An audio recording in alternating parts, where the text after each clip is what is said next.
One of Each by Mary Ann Hoberman, illustrated by Marjorie Priceman.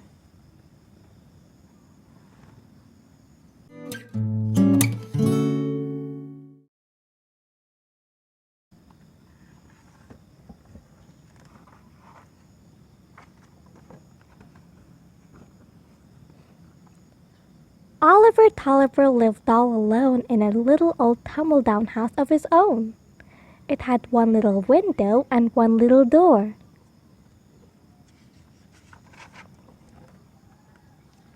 And one little carpet that covered the floor. It had one little table and one little chair, and one little closet and one little stair. And inside the cupboard, one pear and one peach, one plum and one apple, just one of each. One plum and one apple, one pear and one peach, just one, only one, simply one of each.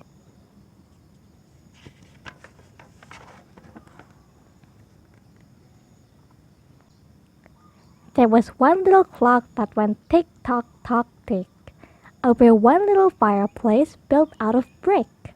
There was one little bookcase with one little book, and one little mirror where someone could look.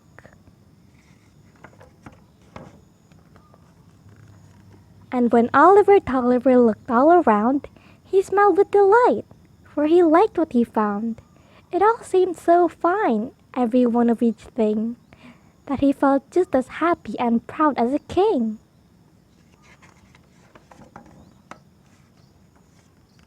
And he said to himself, "Why, how nice it would be if someone could see this, someone besides me.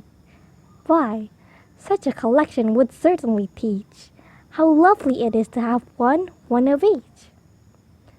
One house with one kitchen, one plum and one peach, just one, only one, simply one of each."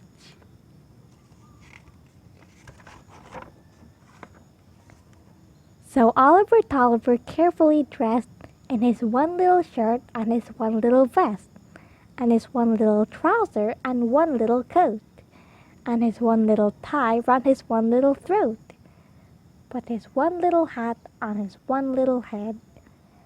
And then Oliver Toliver cheerfully said, "I shall walk out my door and go straight down the street, and the very first person I happen to meet is the one I will ask to come look and come see.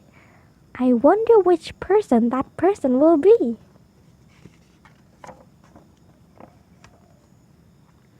He started out walking, and soon someone came.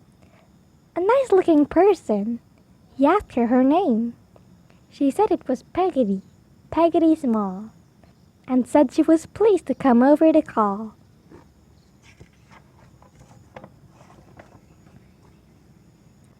He showed her his stove and his one little sink, and his one little cupboard all shiny and pink, his chair and his table, his bureau and bed, and his one little pillow for under his head.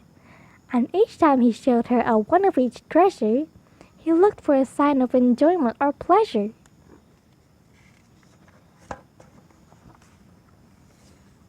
But all that she did was repeat the same speech. Just one, only one, simply one of each? Why only one apple? Why only one peach? Why one, simply one, only one of each? Oliver Toliver tried to explain.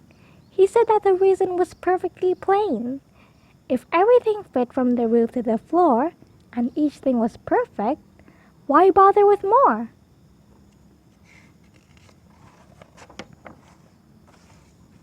But Peggoty answered, "I cannot agree. It may be for you, but it isn't for me. There's one chair to sit in, and one plate to eat on, and only one footstool to prop up your feet on. One cup and one saucer, one pear and one peach. Oh dearie, how dreary, with just one of each. A guest in your one of each house does not fit.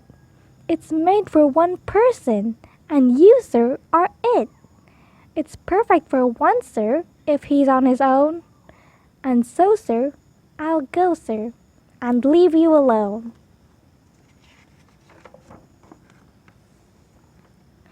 Then Oliver Toliver looked all about. He looked up and down, and he looked in and out. And he saw that what Peggoty said was quite true. His one of each house was not suited for two. His one of each things never came to an end. Yet one thing was missing. He hadn't one friend. Oliver Toliver raced out the door, and he hurried downtown and ran into each store. And in each store he entered, he made the same speech. "I'd like this one and that one, just one of each." He bought this one and that one, and when he was through, he hurried back home, and now each one was two.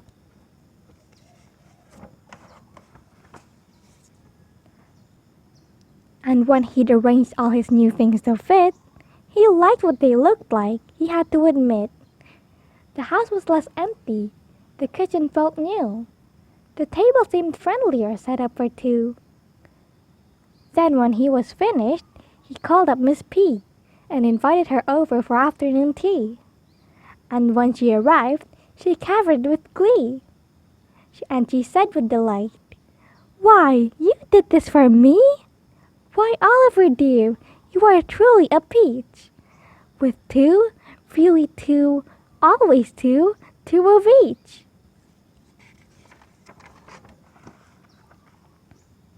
They sat at the table in perfect accord, and they each took a teacup and Peggoty poured. And they each had a cupcake, and when they were done, Oliver knew two was better than one. Jolly and friendly, more cheerful, more fun.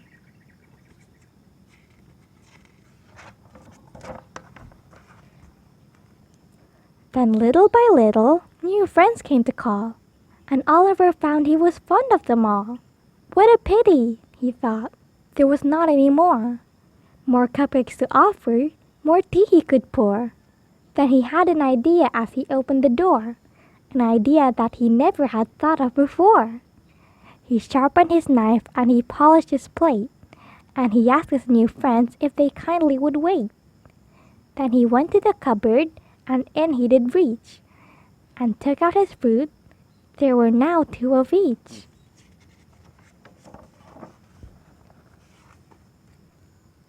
And he carefully cut them, each plum, peach, and pear, and he passed round the plate so they all had a share. And he found as he nibbled the peach, pear, and plum, that they all tasted better when each one had some, and that even though each person's piece might be small, eating with friends was the best thing of all. And by sharing his pieces of plum, pear, and peach, each one could have one, still have one of each.